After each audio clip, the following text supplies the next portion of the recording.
que nos vas a permitir abrir tu palabra y estudiar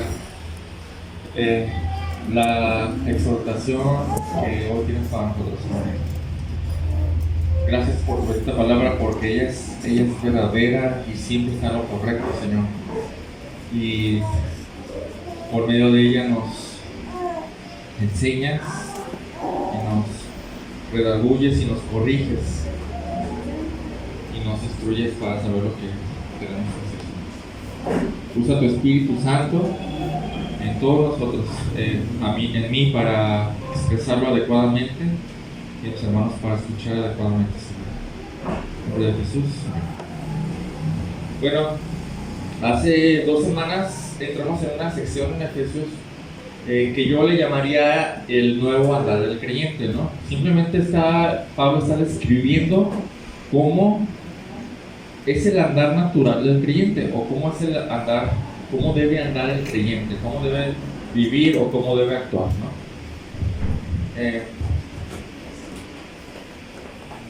Hace 2 semanas vimos que la renovación de la mente hace un papel fundamental, ¿no? O sea, ¿se acuerdan cómo renovamos la mente? Porque dice, mediante la renovación de la mente, ¿se acuerdan? ¿Por qué? Sí, por medio de la palabra nosotros comenzamos a renovar la mente. ¿Qué significa esto? Que vamos sustituyendo ideas y conceptos del mundo con conceptos cristianos, con conceptos bíblicos. Pero después, la semana pasada, observamos mucho más a fondo lo que significa el viejo hombre y el nuevo hombre. ¿Sí se acuerdan lo que significa eso? El viejo hombre y el nuevo hombre. La carne y el espíritu. La carne, otra forma de verlo así es la carne y el espiritual, ¿no? O sea, el viejo hombre es nuestro yo antes de creer en Cristo. Y el nuevo hombre es el yo ahora que soy cristiano. Y marcamos una diferencia. El viejo hombre está crucificado, ¿no? Él está clavado en la cruz con Cristo. Y el nuevo hombre es el que somos ahora. El viejo hombre está muriendo poco a poco y está destinado a desaparecer. Él no va a permanecer, él va a desaparecer. Mientras que el nuevo hombre va creciendo hasta convertirse en un adulto.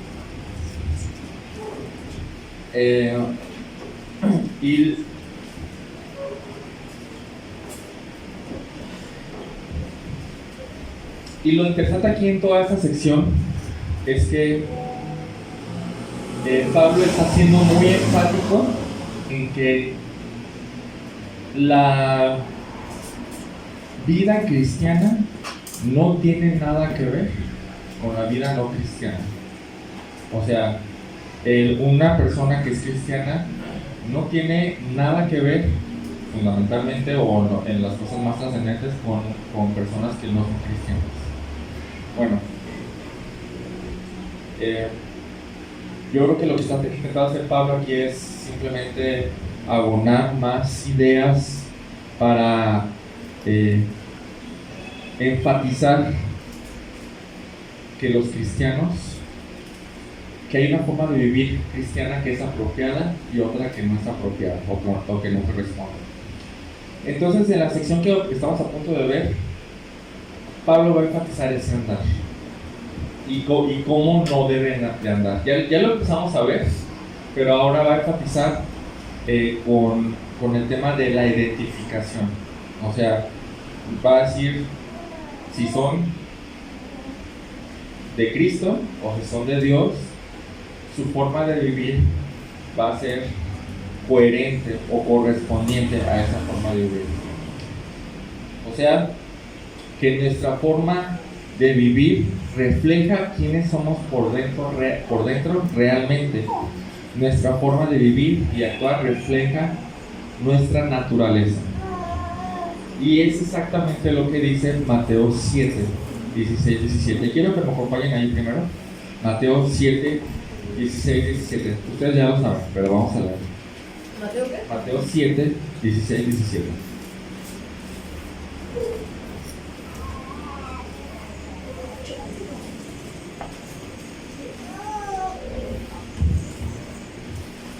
Dice, por sus frutos los conocerán. ¿Acaso se recogen uvas de los espinos o higos de los cardos? Aquí pone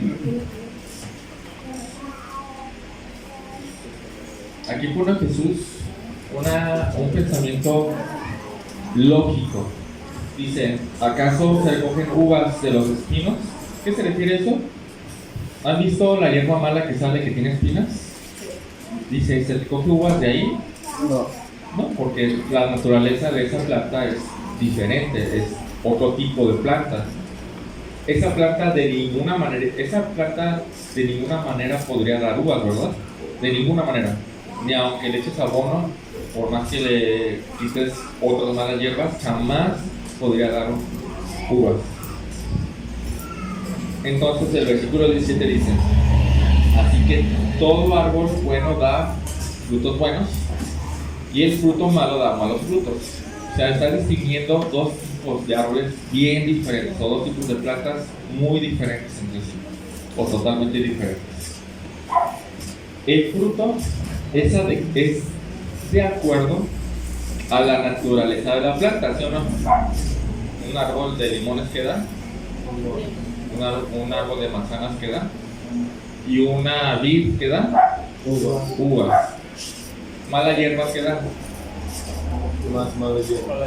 Sí, el fruto de la mala hierba, ¿no? No puede dar, Nunca muere. Nunca muere. O sea, el fruto del árbol es de acuerdo a la naturaleza del árbol. O sea, trayéndolo a la personalidad de las personas,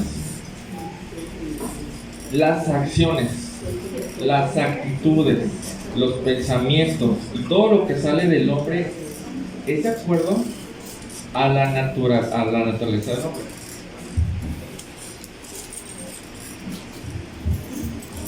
Las acciones, actitudes, pensamientos y todo lo que sale del hombre concuerda con la naturaleza del hombre, ¿no? Y como ya vimos también la semana pasada, Jesús menciona dos tipos de naturaleza, ¿verdad? ¿Cuál es una naturaleza y cuál es otra? ¿Se acuerdan? Dos tipos de naturaleza. Juan 3:6.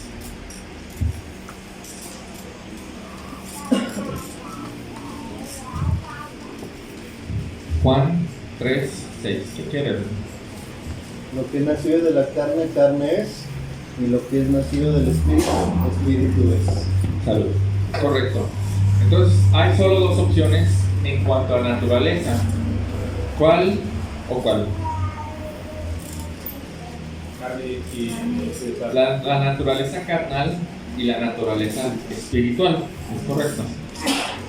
Y la naturaleza de la persona entonces definirá las acciones, pensamientos, actitudes de la persona. Es lo que está bien, ¿no? Y hoy quiero enfatizar esta verdad que creo que es el punto del pasaje que estamos a punto de ver. Ese es el punto. El cristiano ha sido creado en semejanza a Dios, como lo dice en Efesios, ¿no? Que ha sido creado en semejanza a Dios, en justicia y en santidad. O sea, que le dio una naturaleza justa y santa, como la naturaleza de Dios. Y también el cristiano fue hecho hijo amado, como lo vamos a ver ahorita. Y también fue sellado por el Espíritu Santo en señal de pertenencia. Fue perdonado en Cristo porque Cristo lo amó y se entregó a sí mismo en lugar de él. O sea, pertenecemos a Él. Eso tiene que ver con el sello del Espíritu. Nos dio su naturaleza santa. Eso tiene que ver con el Padre que nos hizo sus hijos. Y nos compró mediante su sacrificio. Eso tiene que ver con el Señor Jesucristo.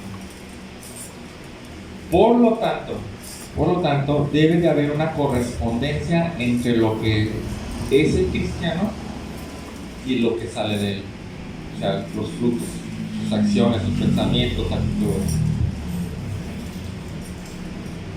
No sé si lo han pensado de esta manera, pero el cristiano porta el nombre de Cristo en señal de identificación, ¿no? Nos decimos cristianos ¿Por qué? Porque nos estamos identificando con Cristo. Por lo tanto, el cristiano no se identifica con una forma de vivir que no es apropiada para el Hijo de Dios, sino que vive de una manera correspondiente a esta nueva naturaleza que es santa. Ese es el punto del pasaje. Y vamos a ver, vamos al pasaje y vamos a ir viendo poco a poco esta verdad para que nos vaya afianzando. Vamos a Efesios 4:30. Esto ya lo vimos la semana pasada, pero quiero ver otras cosas que nos van a ayudar a entender todo esto. Efesios 4:30.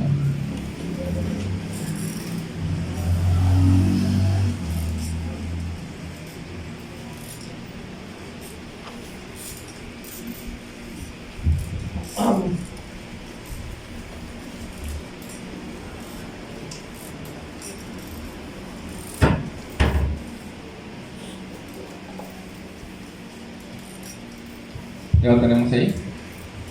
Dice: y no entristezcan al Espíritu Santo de Dios, por el cual fueron sellados para el día de la redención.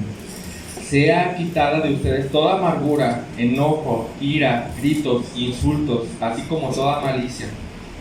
Sean más bien amables unos con otros, misericordiosos, perdonándose unos a otros. Vamos a pararle ahí. Dice que el Espíritu Santo nos selló para el día de la redención. En primer lugar, ¿cuál es este día de la redención?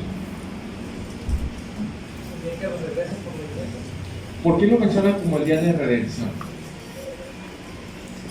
¿Qué es la redención? La redención no es rendición. Ahí está la diferencia de palabras. Redención. ¿Qué es redención? ¿Se acuerdan? Redimir. Viene la palabra redimir. ¿Qué es redimir? Es comprar de la esclavitud, ¿no? Ajá. A otra persona por un precio. El rescate por medio de un pago. ¿Ok? Ese rescate ya lo hizo. ¿Verdad que sí? Cuando creímos. En la cruz lo hizo y se aplica cuando creemos. Pero no todos nosotros no todo nuestro ser está redimido, ¿verdad que no? ¿Qué resta de redimir? La carne, nuestro cuerpo. El día de la redención es el día en el que va a venir por nosotros y nos va a quitar por completo todo el pecado. Porque nos va a cambiar en un momento a otro toda esa naturaleza vieja que todavía tenemos. Bueno, ahora dice que nos selló para el día de la redención. ¿Qué significa que nos selló? ¿Qué significa que nos selló? Que ya estamos apartados. Resulta de que somos sus hijos, ya traemos un sello de que, o sea, esta persona se va a redimir, pero esta no, y porque no tiene el sello. Ok. El sello tiene que ver con cómo la forma en que Pablo piensa tiene que mucho que ver con cómo se aplicaba un sello o para qué servía un sello en la antigua Roma, ¿no? Y para esto sirve para 1, 2, 3, 4, 5 cosas el sello. En primer lugar, servía para autenticidad. O sea, los sellos romanos se usaban para autenticar documentos, ¿sí? Oficiales. O sea, era como el sello de ahorita, ¿no? Se usa para este documento es oficial. Ese sello garantizaba que era genuino. Como ahorita, ¿no? Ahora, otro aspecto del sello es que proveían seguridad y protección. Los sellos se usaban para cerrar cartas o rollos de pergamino. Y si había un rollo con el sello roto, ¿qué significaba? Que ya había sido abierto, ¿sí? Entonces, cuando te llegaba un rollo con un sello intacto, significaba que estaba seguro y protegido, que nadie lo había visto y tampoco nadie lo había usado, ¿no? El documento. Otro aspecto del sello era que simbolizaba autoridad, ¿no? Los altos funcionarios o magistrados o gobernantes usaban sellos como un símbolo de autoridad. O sea, indicaba el sello de que la región estaba bajo esa autoridad, ¿no? O sea, ponían sellos por ejemplo, en la tumba de Cristo, cuando los judíos pidieron que pusiera guardias, aparte de poner guardias, el gobernador puso una cuerda y en la cuerda puso un sello. ¿Qué significa ese sello? Cualquiera que se meta con este sello va a verlas conmigo como autoridad. También significaba propiedad y posesión. Los sellos se usaban para marcar objetos personales y bienes, previniendo disputas entre los propietarios, ¿no? Como el ganado. Como ahora es el ganado, exactamente. Y esto era muy útil a la hora de los comercios porque identificaba de quién eran las cosas, ¿no? Y por último, el sello era un símbolo de identidad. O sea, los sellos a menudo se usaban como símbolos o emblemas que representaban la identidad o rango o familia del dueño del sello, ¿no? Ahora, interesantemente, todo esto se aplica al sello del Espíritu Santo, no podemos decidir por unas, todas esas cosas se aplican. El Espíritu Santo de nosotros, los cristianos, significa que somos genuinos, definitivamente. El sello del Espíritu Santo es una garantía de protección de que vamos a llegar hasta el final y que se nos entrega una herencia. Es una garantía. El sello del Espíritu indica que Él es autoridad completa sobre nosotros. El sello del Espíritu Santo indica que pertenecemos a Él. Y el sello del Espíritu Santo indica nuestra identidad.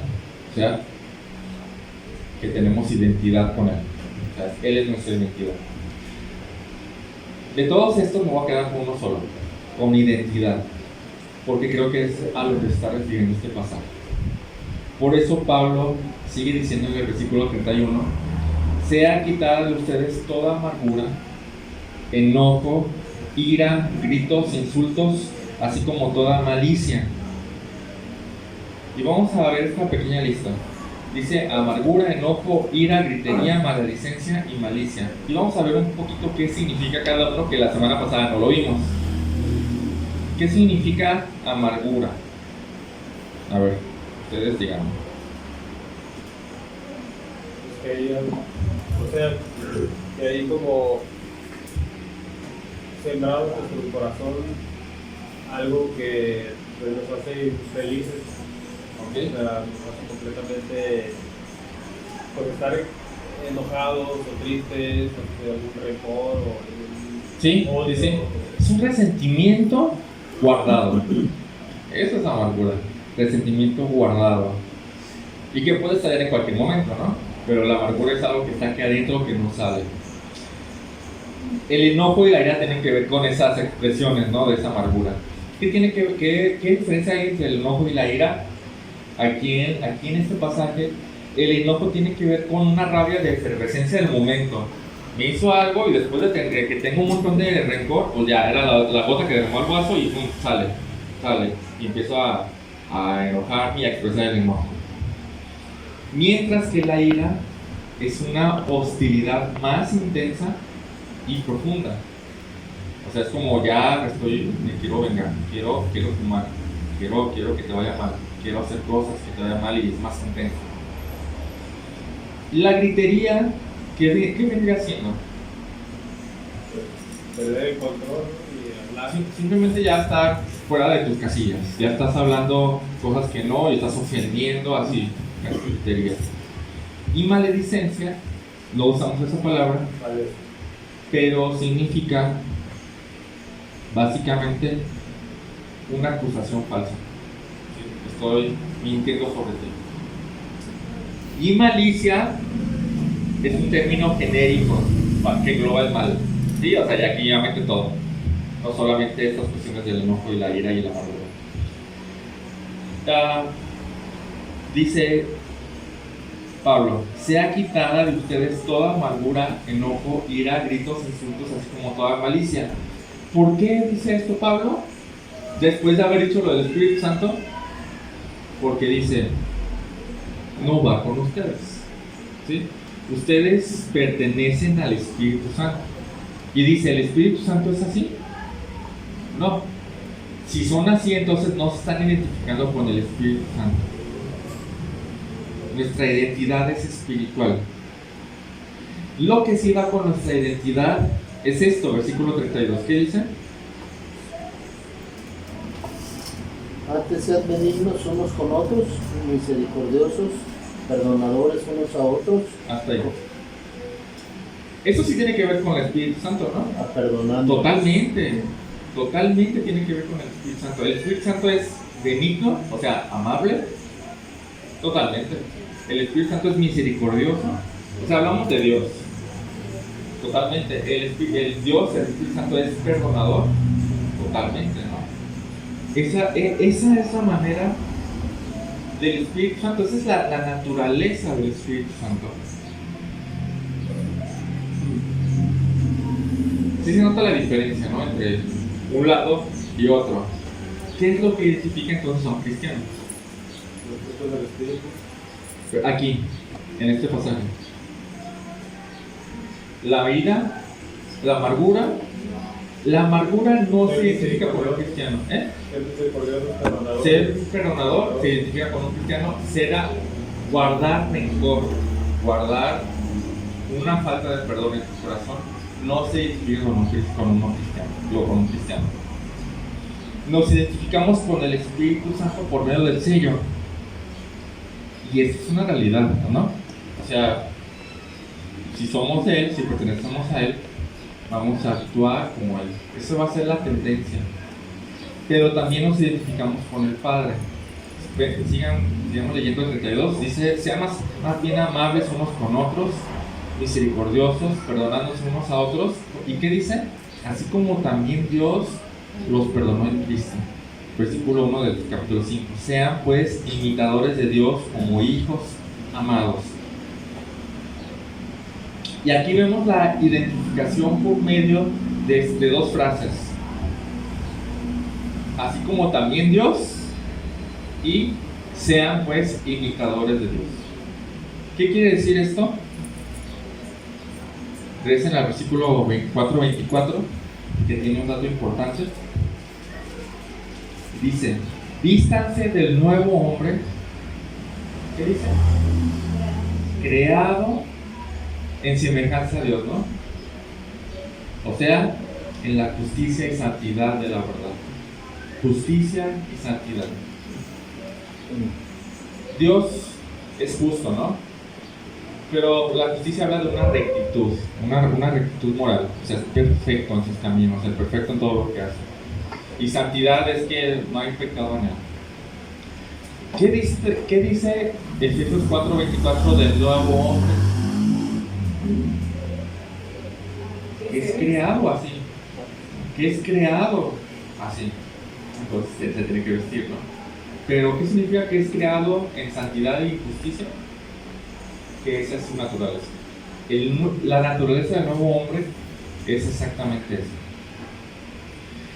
Significa que el cristiano es una nueva creación de Dios. Esta nueva creación entonces es recta y santa, aunque no lo veamos, ¿verdad?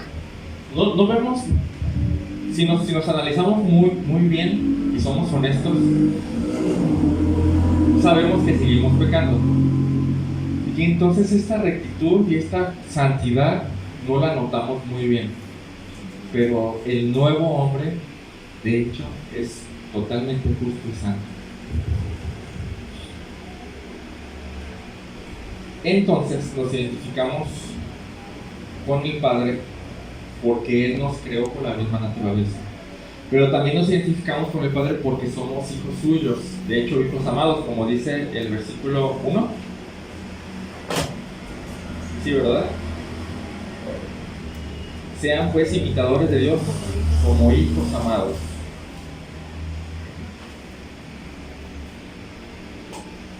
Esta es una forma esta es una forma de identificación muy evidente. Por ejemplo, nuestros hijos. la manera de comportarse, sí o no, va a tender a ser la de sus papás. ¿Sí o no? De repente ya están hablando como nosotros, o usan palabras que ellos saben, pero las usan porque nosotros las usamos. ¿Sí se han dado cuenta de eso? O hacen las cosas del modo en que nosotros las hacemos. Por ejemplo, si nosotros solemos ponernos,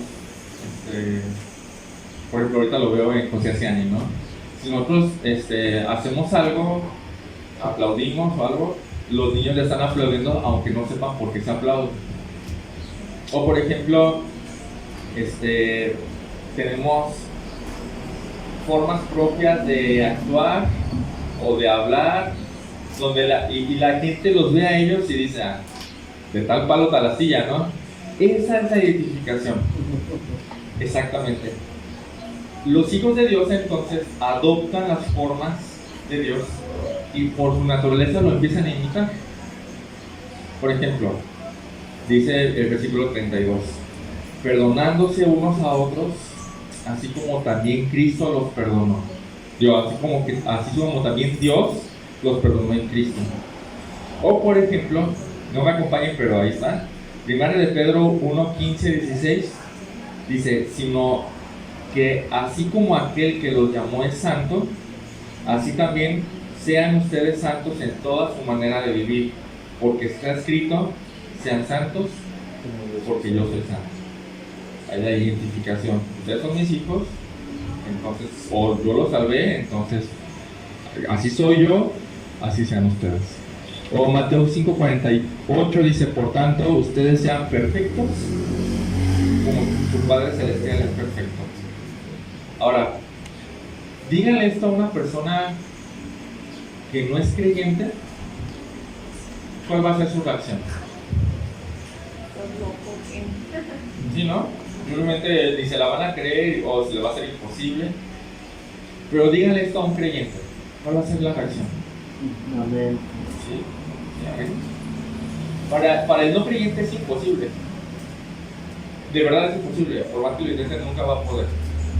Pero para el creyente es una realidad. Completamente.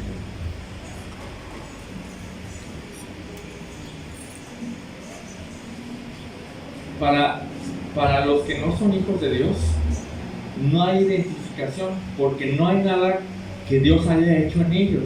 Dios no les ha dado una nueva naturaleza, Dios no los ha hecho sus hijos, entonces pues no hay una naturaleza que los impulse a ser como Dios.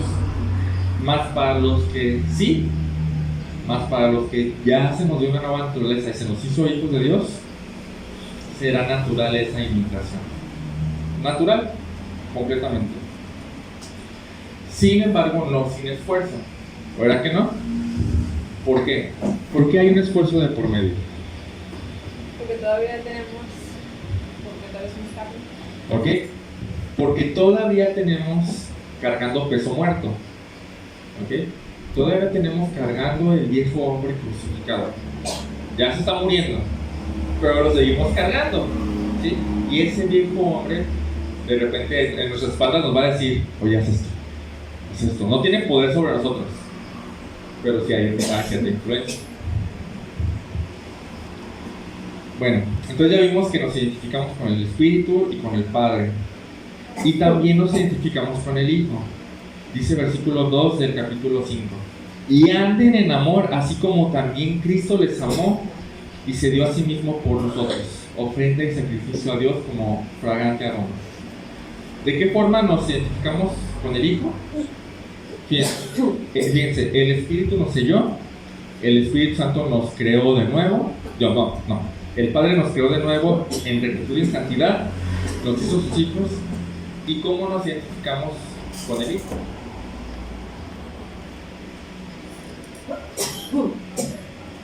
El Hijo lo que hizo, si se fijan, todo tiene que ver con lo que Él hace hacia nosotros, no con lo que nosotros hacemos hacia Él, sino con lo que Él hace hacia nosotros. El Hijo se dio a sí mismo por nosotros, se sacrificó por nosotros. Observen este pasaje. Vamos a Tito 2:14, por favor.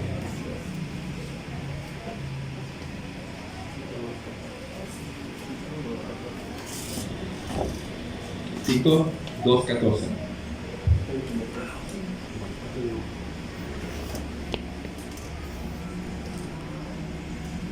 Sí. 30.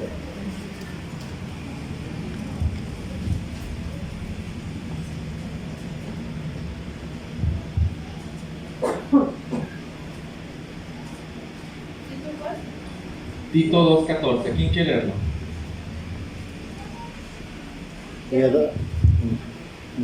Bien. Quien se dio a sí mismo por nosotros para redimirnos de toda iniquidad y purificar para sí un pueblo propio, celoso de buenas obras. Sí, no es de lo que estamos hablando. Dice que Él se dio por nosotros para redimirnos de toda iniquidad y purificar para sí un pueblo propio o para posesión suya, celoso de buenas obras. O sea, Él murió para comprar un pueblo santo que hiciera obras, o sea, forma de vivir, que se identificara con Él. Estas obras se tienen que identificar con Él. ¿Y cuál es la forma de obrar que se identifica con el sacrificio por amor que hizo Cristo? Dice versículo 2, andar en amor. Porque dice, anden en amor así como Cristo anduvo en amor y se sacrificó por amor. ¿Qué significa andar en amor? Pues lo que dice acá, ¿no? Que sean amables unos con otros, misericordiosos y perdonándose. Sí, son ejemplos, pero quiero saber qué significa andar en amor. Antes que eso, creo que necesitamos saber o entender qué es amor. ¿Qué es amor?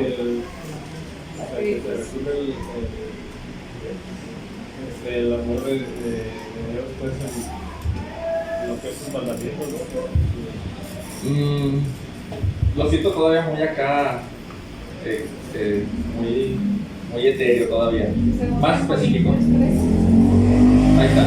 Segunda de Corintios. No, Primera de Corintios 13. Vamos a ver dos pasajes. ¿Qué es amor? Vamos a empezar con eso. ¿Qué es amor? Y después de saber qué es amor, ya vamos a saber cómo vivir en amor, ¿no? 1 Corintios 13, 4 al 7. ¿Quién quiere leerlo?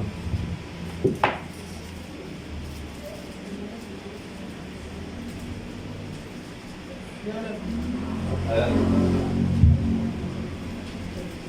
El amor es sufrido, es benigno, el amor no tiene envidia, el amor no es jactancioso, no se envanece, no hace nada indebido, no busca lo suyo, no se irrita, no guarda rencor, no se goza de la injusticia, mas se goza de la verdad. Todo lo sufre, todo lo cree, todo lo espera, todo lo soporta. Hasta ahí. Una pregunta. ¿A quién le gusta ser amado? Así. A todos. ¿Y a quién le gusta amar así? No a todos. No a todos. ¿Por qué? ¿Por qué esa diferencia? ¿Por qué? Porque es más difícil amar que ser amado. Yo lo menciono como un sacrificio. Sacrificas todo tu orgullo. Todo tu orgullo. Todo. Ahora vamos a Juan 15, 12. Y entre los dos vamos a intentar armar una definición de amor. Juan 15, 12 y 13.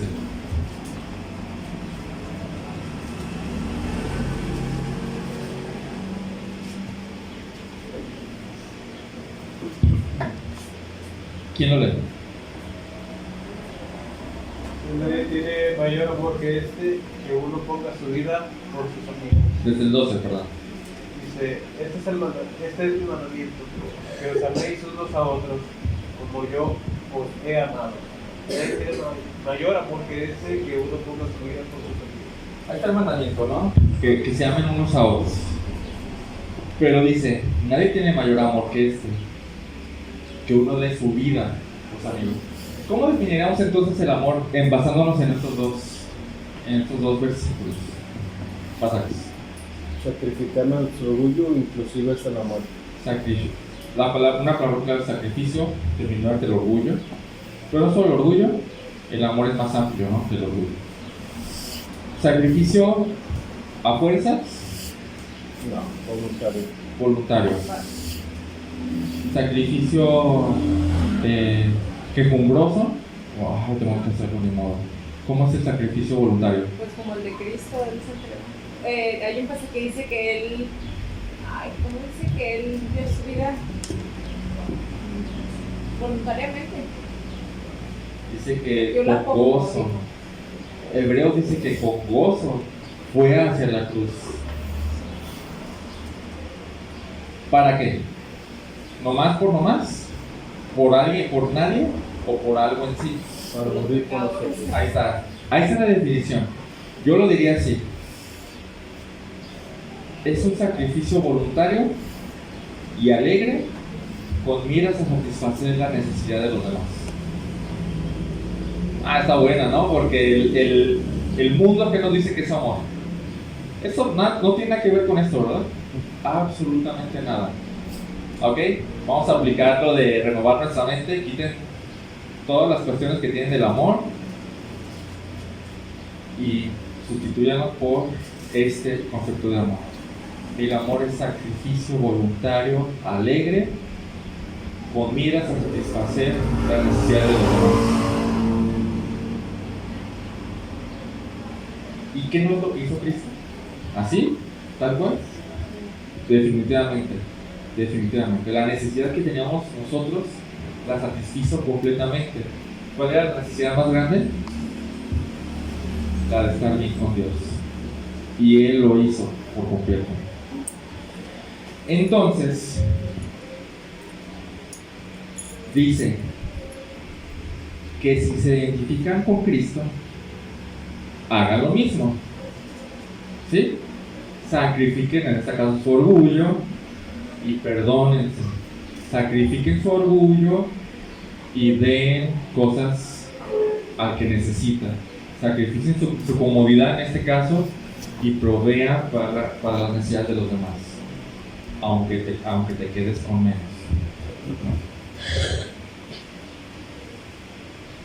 O sea, Él los amó, Cristo nos amó, entonces nuestra forma de vivir es en sacrificio voluntario alegre, en miras a satisfacer la necesidad de los demás.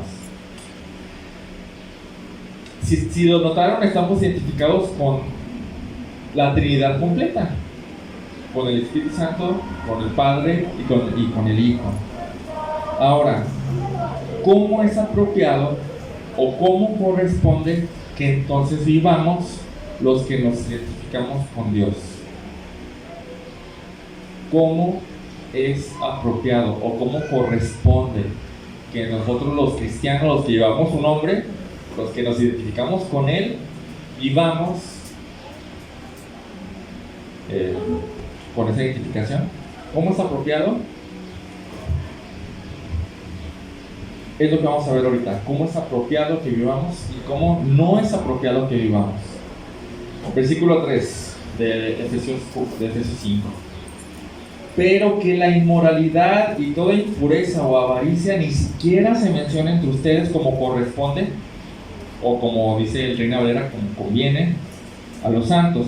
Tampoco haya obscenidades, ni necedades, ni groserías, que no son apropiadas o que no convienen, sino más bien acciones de gracias. Ahí está. Hay una forma de vivir cristiana y una forma de vivir no cristiana. Hay una forma de vivir que se identifica con Dios y hay una forma de vivir que no se identifica con Dios. Y aquí tenemos una lista: inmoralidad, impureza, avaricia. Después obscenidades, necedades y groserías. Vamos a ver rápidamente qué significa cada uno. En la Reina Valera dice fornicación, la primera. En las Américas dice inmoralidad. Y básicamente es tener relaciones sexuales entre personas no casadas. Esta palabra incluye todo tipo de relación sexual fuera del matrimonio, incluida la pornografía, incluida los actos inapropiados entre personas que no están casadas. Todo eso incluye esta palabra. De hecho, la palabra en griego es porneia, ¿no? O sea, muy gráfico. Eso es lo que incluye esta palabra fornicación. Impureza o inmundicia es un poco más amplia. Esta palabra incluye los pensamientos, pero no solo sexuales, sino impureza en general, hasta la manera en que pensamos de las personas, la manera en que tengo algo contra alguien, la manera en que quiero hacerle mal a alguien o quiero que se dañe la reputación de alguien. Avaricia, creo que esa no hay mucho problema, ¿verdad? ¿Qué es la avaricia? Amor al dinero. ¿Quién ama el dinero? El que lo tiene y el que no lo tiene. O sea, no necesitas tener dinero para amar el dinero. Y avaricia, lo menciona más adelante, también es idolatría. ¿Por qué avaricia es idolatría? Porque toda nuestra vida depende de lo que tengamos. Sí, nuestra confianza se deposita en el dinero. En si tengo trabajo o si tengo una lista de deuda que es a mi favor para que me la vayan pagando. Si depositamos nuestra confianza en eso, ya es idolatría. Bueno, después sigue otra serie de palabras que es obscenidades, necedades y truhanerías. Vamos a ver qué es obscenidades. ¿Qué significa obscenidades? ¿Qué es una obscenidad? Grosería. No necesariamente. Algo obsceno. ¿Qué es algo obsceno? Pues algo sexual. Sí, tiene que ver con la sexualidad, algo, pero ya ahorita voy a empezar a hablar de palabras, de lo que sale de nuestra boca. O sea, la forma en que hablamos es de manera de doble sentido o directo, ¿no? O sea, cosas obscenas. Después están necedades. Esta me sorprendió. Necedades, dice, literalmente significa necedad. ¿Qué es una necedad? A ver, este es un buen ejercicio para cambiar esto. ¿Quién es alguien necio? Alguien que está no sabe. Que no sabe, ¿por qué? Alguien que está dice algo y no entra en razón aunque esté equivocado. Eso no es verdad. No. Tonto. Eso lo tomamos como terco. Tonto. Pero nosotros en nuestro lenguaje usamos la palabra necio y terco como sinónimos. La Biblia no. Es alguien que insiste estar en pecado, ¿no? O sea, quiero decir que eso es necio, pero la palabra no es terco, no es insistir.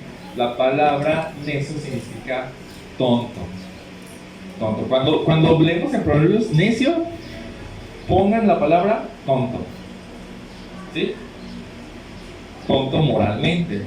Una persona de la NASA súper inteligente puede ser todo un necio. Todo un necio. Porque no sabe cómo cuidar a su familia, ¿no? A eso me refiero, cómo aplicar las verdades de Dios en su vida. Eso, entonces, necedad, ¿qué significaría? Tontería. Hablar tonterías. Esto está ahí interesante porque dije, ¿a poco tan así? Debe haber otro significado más profundo. ¿Y qué creen? No hay, simplemente significa esto. Literalmente significa discurso. Lo que significa es un discurso tonto. Discurso tonto. Se refiere a palabras o conversaciones que son insensatas, o sea, tontas, inútiles o carentes de valor y seriedad. ¿Se dan cuenta de esto? Ya no puedo ni bromear. No bromeemos, hermanos, ya, ahí está, ya pecaste ya. No, porque es una pregunta que me hice. ¿Significa que no puedo bromear? Es que está hablando, yo creo que de necedades, ¿no? Por ejemplo, no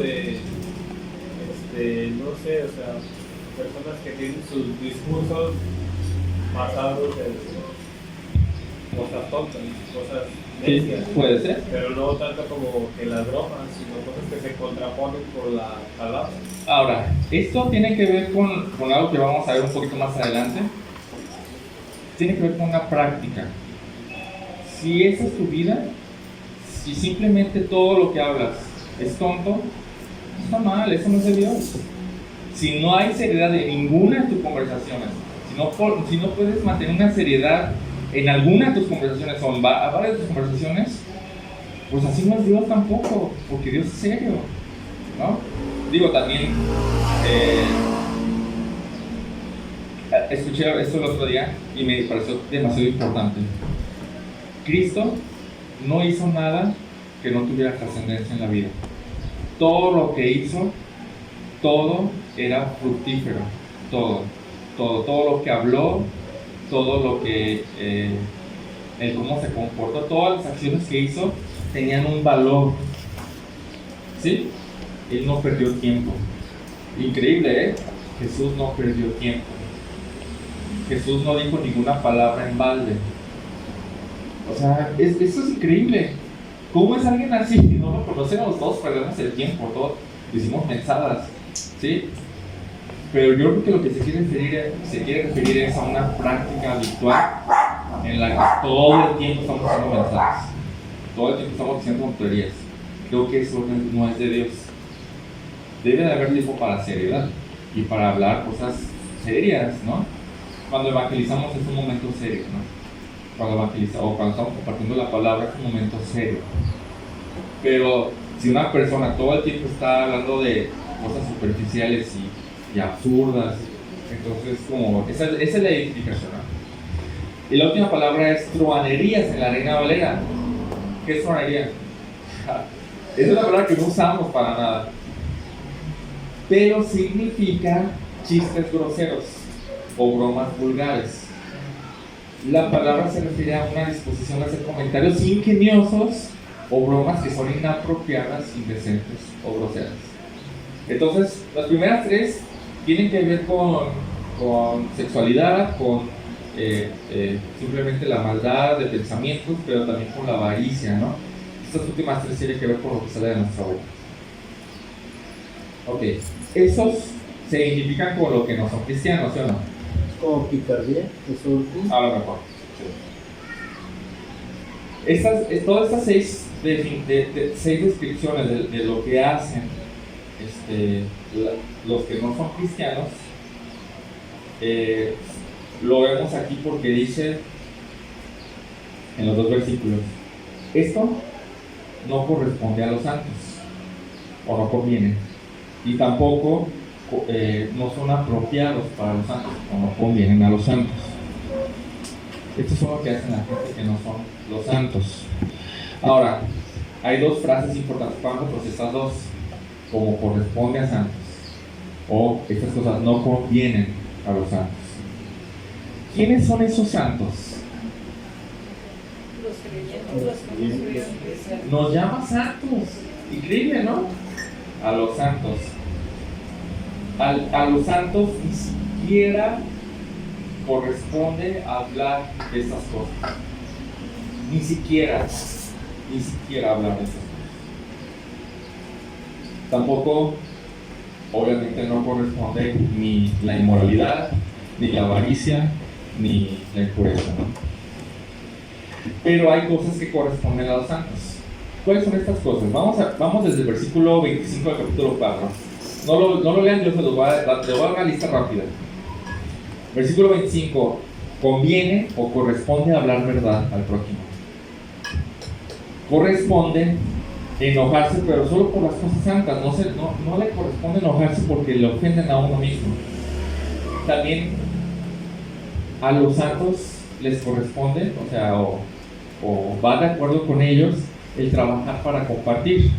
No solo trabajar para obtener, trabajar para compartir.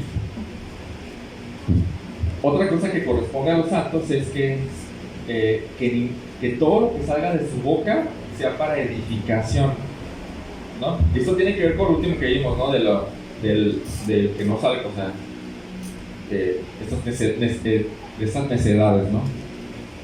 También corresponde a los santos el ser amables, misericordiosos y perdonadores. Y versículo 1, también corresponde a los santos ser imitadores de Dios. Versículo 2, que nuestra forma de vivir sea un sacrificio voluntario y alegre para satisfacer las necesidades de los demás. Y también corresponde a los santos que haya acciones de gracias. ¿Podemos ver una lista de lo que no corresponde a los santos? Mentir al prójimo, enojarme porque me ofenden, no perdonar inmediatamente, guardar rencor, dar lugar al diablo para que empiece a jugar con nuestra mente. No conviene a los santos robar, ni corresponde a los santos que de nuestra boca salga algo malo, algo como insultos, o alguna palabra destructiva, o chismes. No conviene a los santos dejar que la amargura, el enojo y la ira y los gritos y los insultos permanezcan. No conviene a los santos eso. Tampoco conviene tampoco corresponde que el santo vea pornografía. No corresponde que el santo tenga algún tipo de relaciones sexuales con alguien que no esté casado. Tampoco conviene o no corresponde al santo amar al dinero o confiar en el dinero, lo tenga o no. Tampoco le corresponde hablar obscenidades o tonterías. No le corresponde eso. Son polos opuestos, ¿sí o no? Completamente opuestos. Si alguien se dice cristiano, ¿sabes cómo identificarlo? Sí, debería. Sí, ¿no? Por estas cosas. Pero si tú te dices cristiano, ¿sabrías cómo identificar si realmente lo eres? Así. Solo que tenemos un pequeño problema. Podemos estar ciegos a nuestras propias fallas. Por eso necesitamos a los demás que nos digan, que nos exhorten. Pero nos enojamos, ¿verdad? Cuando nos dicen algo. No nos enojemos. Agradezcamos que alguien más puede ver nuestras propias fallas y nos pueden decir, para nosotros no engañarnos.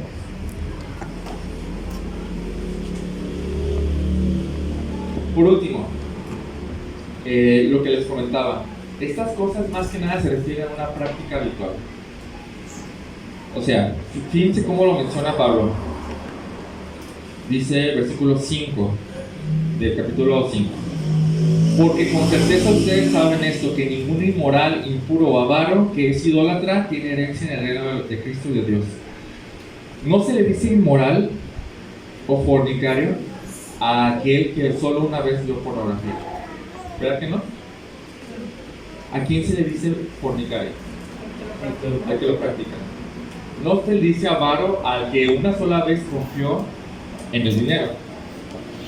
¿A quién se le dice avaro? A quien constantemente, esa es su forma de vivir. Es su forma de vivir. La práctica define nuestra naturaleza. Esto es importantísimo. Vamos a 1 de Juan 3. 1 de Juan 3.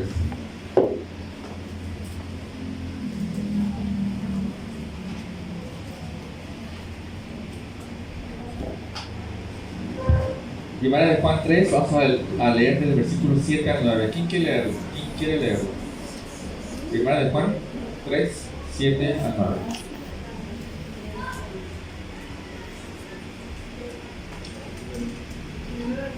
Primera de Juan 3, 7 al 9. Yo lo leo. Sí.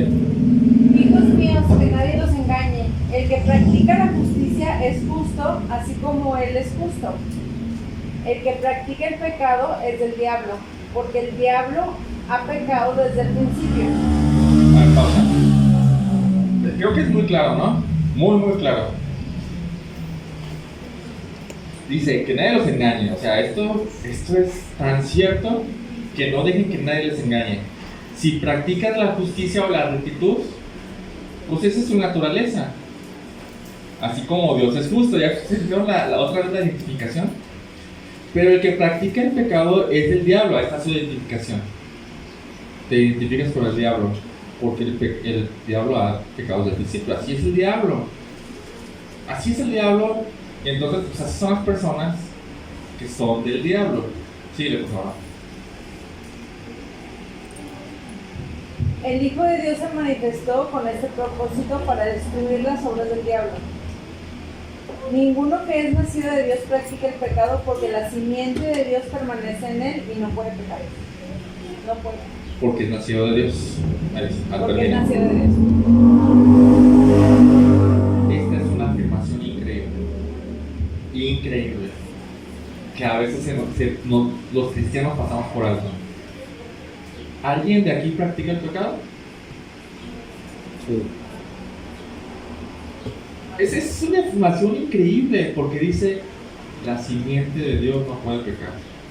O sea, no quiere decir que no puede pecar nunca, Porque aquí el verbo significa practicar pecado, una acción constante. Dice, la simiente de Dios, ¿sí? ¿Qué simiente? No, ese es cimiento.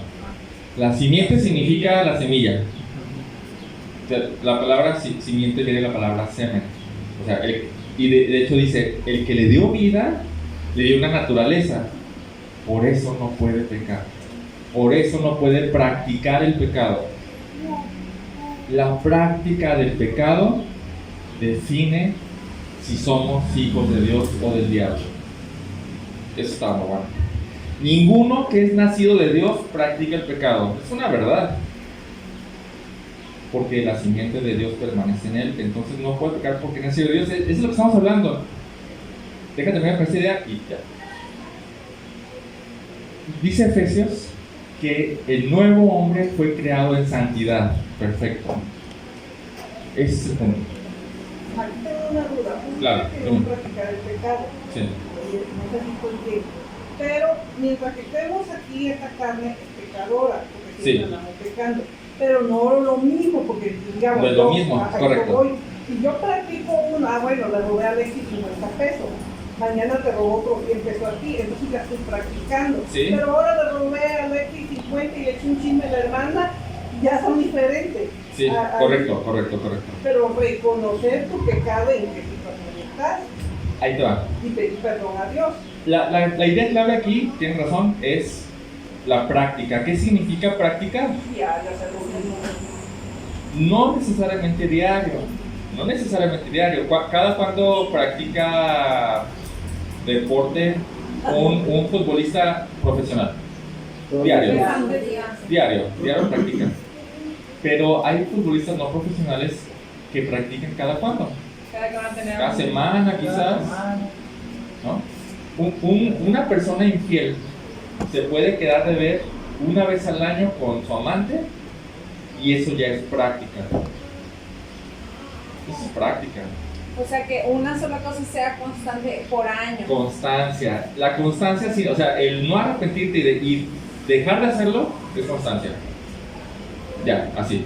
Eso es práctica del pecado. El no arrepentirte. Entonces, una persona, vamos a poner el ejemplo de Anabel, chismear. La persona antes de Cristo era así, una tras otra, y paraba y con una y con otra persona, chismeaba. Pero de repente ya Cristo y le da un cortón y ya no chismea, o sea, sabe que está mal. Entonces, después de 7 días quizás, había un chisme muy bueno que contar. Entonces, la chismeó. Y esta persona dijo, no, voy a dejar de hacerlo. Y entonces lo dejó de hacer. Pero después vuelve a chismear en 3 meses. Y después quizás en 15 días, pero después pasó 6 meses. ¿Eso es una práctica?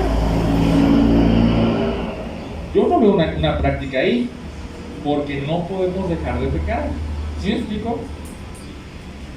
En cada vez que pecamos debe de haber arrepentimiento genuino, pero tenemos que estar conscientes que todavía tenemos carga de peso muerto. ¿Sí me explico? Hay un hombre viejo que me está estorbando todo el tiempo. Gálatas 5 dice que la carne y el espíritu todo el tiempo están peleando, todo el tiempo para que no puedas hacer lo que deseas. ¿Qué es lo que desea un cristiano? ¿Desea chismear? No desea Creo que chismear. uno sabe, ¿no? O sea, porque parece la misma práctica que el infiel que se ve cada año, el chismoso que se arrepintió pero lo volvió a hacer, pareciera igual. Pero yo creo que uno se conoce. Porque, por ejemplo, si el adúltero fornicó una vez y se quedó y según se arrepintió y hizo otro año, todo el año estuvo pensando en eso. Sí. Y hay ocasiones donde, por ejemplo, el chisme es, sí, lo dije, híjole señor, de verdad cuando lo estaba haciendo no me acordé. ¿Sí? Y entonces se arrepiente. Se arrepiente y después dices, necesito poner más atención a eso porque no quiero volver a hacerlo. Bueno, ahora Ahí está, adentro está el corazón. Sí. Ahora que dice Alexia aquí, pero cuando eres débil, vuelves a caer, ay Dios, ese ya no dice el palo conmigo jamás en el. Ahora, hay otro punto importante aquí, que necesitamos a los demás, porque es un concepto que estoy aprendiendo que es muy lógico. Podemos estar ciegos hacia nuestros propios pecados. Necesitamos que alguien más nos diga. No siempre sabemos, no siempre lo sabemos. Podemos estar engañados también. Entonces necesitamos que alguien más de afuera, que sí lo ve, que estamos practicando, o que pareciera una práctica, vaya y te diga, oye, creo que estás practicando este pecado. No puedes, no debes hacerlo. Entonces esa persona se tiene que arrepentir, porque si no se arrepiente y continúa, es una práctica voluntaria. Sí, bien. La palabra clave aquí es practicar. Pero es exactamente lo que está hablando Pablo en Efesios. Cuando dice ustedes saben esto, ustedes saben que ningún inmoral, o sea, fornicario, o sea, el que practica la fornicación o el que practica la avaricia, ninguno de ellos tiene herencia en el reino de los cielos. O sea, no es hijo de Dios, es hijo del diablo.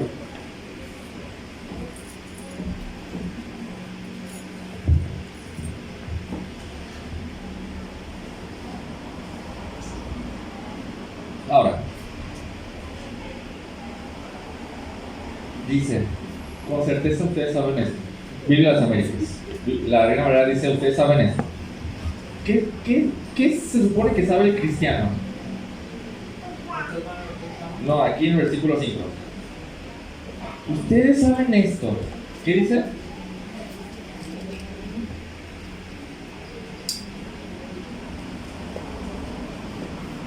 ¿Qué dice?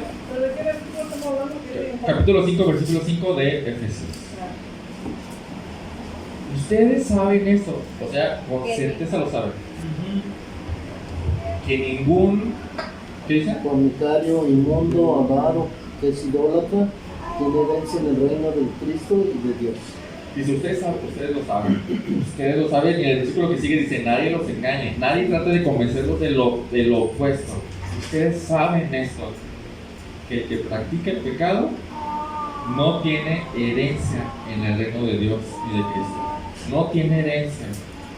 O sea, la práctica, volviendo al tema de Anabel, de lo que dice Anabel, es, si practicas el pecado, recuerda esto.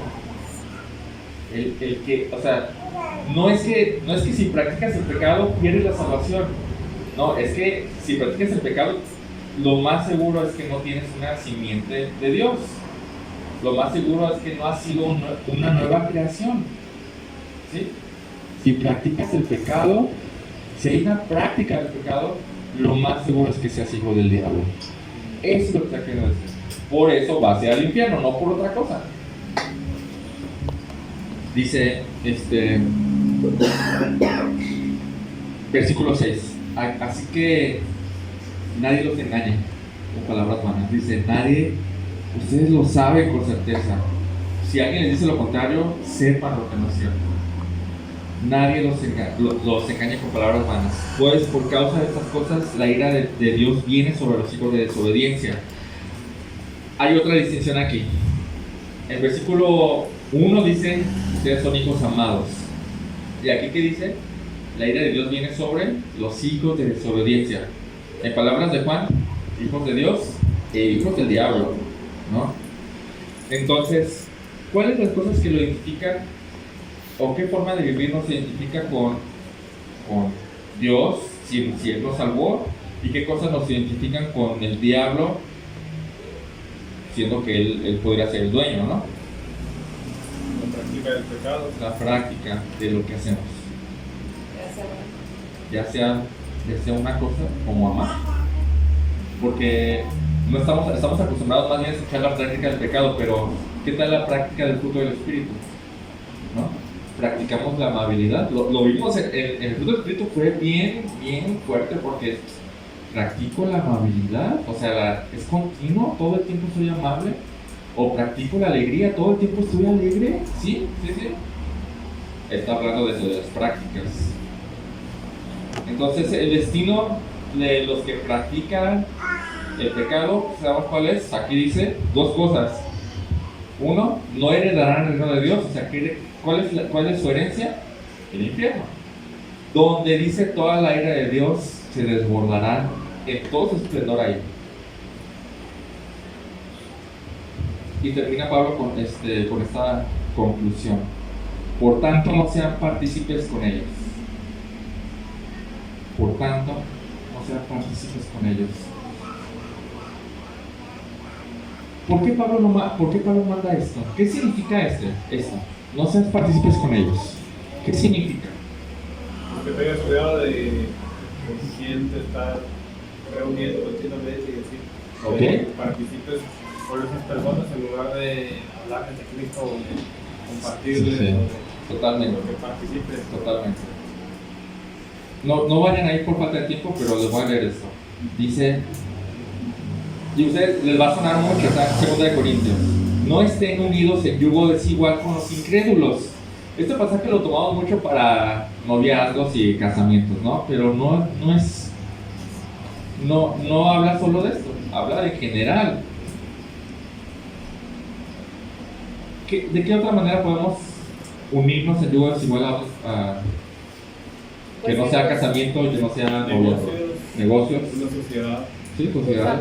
Amistades. Sí, así.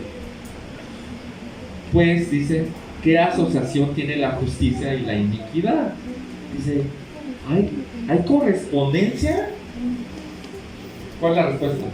Esas son preguntas retóricas que ya tienen su respuesta. ¿Cuál es la respuesta? No. ¿O qué comunión tiene la luz y las tinieblas? ¿Cuál es la respuesta? Ninguna. ¿O qué armonía tiene Cristo con Belial? Y eso está más fuerte porque nosotros somos de Cristo y los que no son de Cristo, ¿de quién son? Del diablo. ¿O qué tiene en común un creyente con un incrédulo? ¿Qué común? Podemos tener cosas comunes, ¿no? Superficialidades. No, me gusta el fútbol, me gusta el fútbol, ya vamos a hablar de algo, ¿no? Pero, ¿qué más profundo hay algo que nos identifique? ¿O qué acuerdo tiene el templo de Dios con los ídolos? Está fuerte también, nosotros somos el templo de Dios y ellos son templos del diablo. Y dice, porque nosotros somos el templo de Dios vivo.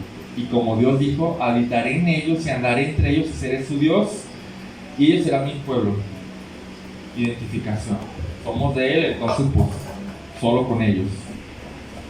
Ahora, ¿qué quiere decir esto? Porque también podemos exagerar un poco, ¿verdad? ¿Qué quiere decir que jamás le hablaré a un no creyente? No. ¿No? ¿Quiere decir que nunca iré a comer con amigos incrédulos? ¿Qué quiere decir? Es que no vas a entrar en sus prácticas. ¿Sí? ¿Sí? ¿Qué más? Hay un versículo que dice que no debemos, a ver, no paso la chimuelrubia, ¿verdad? Que estamos en el mundo, mas no vivimos en el mundo. Sí, cuando Jesús nos dice, no lo saco del mundo, o sea, no te pido, le está diciendo al Padre, no te pido que lo saques del mundo, sino que los guardes del mal. Es un versículo importante. Sí. ¿Qué más quiere decir que no participe con ellos o apartarnos de ellos? Pues que si hay una reunión que, como por ejemplo, o alguna práctica que sabes que es inmoral, no vas a acercarte. Correcto.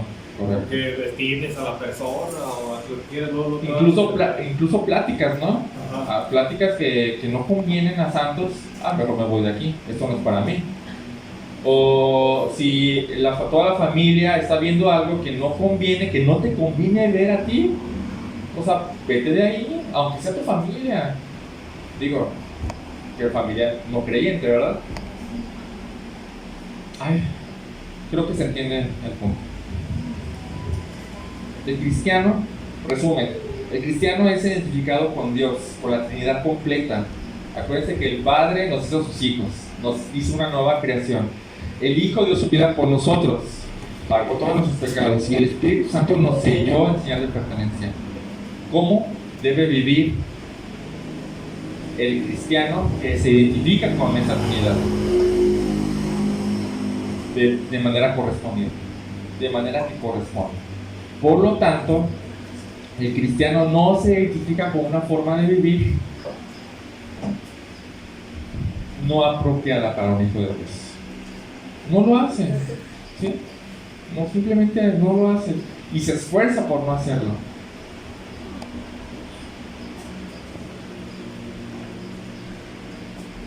Porque los que no se identifican con Dios les espera un infierno donde toda la ira de Dios en todo su esplendor se derramará sobre ellos durante toda la eternidad, porque no están identificados con Él, con Dios.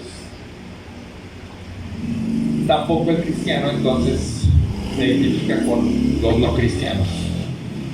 Sinceramente no debería haber, debería haber más comunión con un creyente que con un no creyente.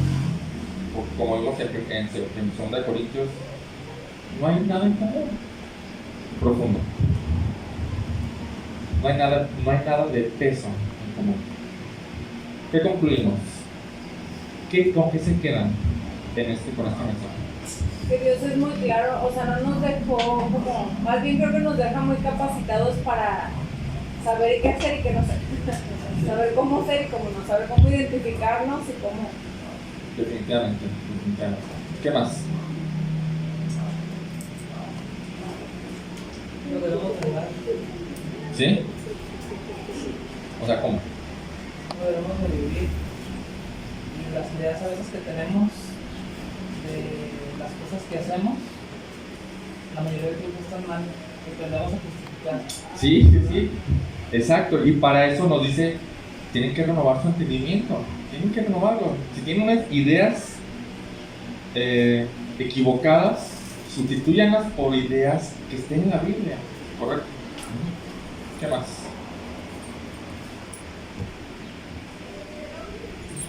¿Nada más? Bueno. No se crean. Ahí me queda claro simplemente la identificación.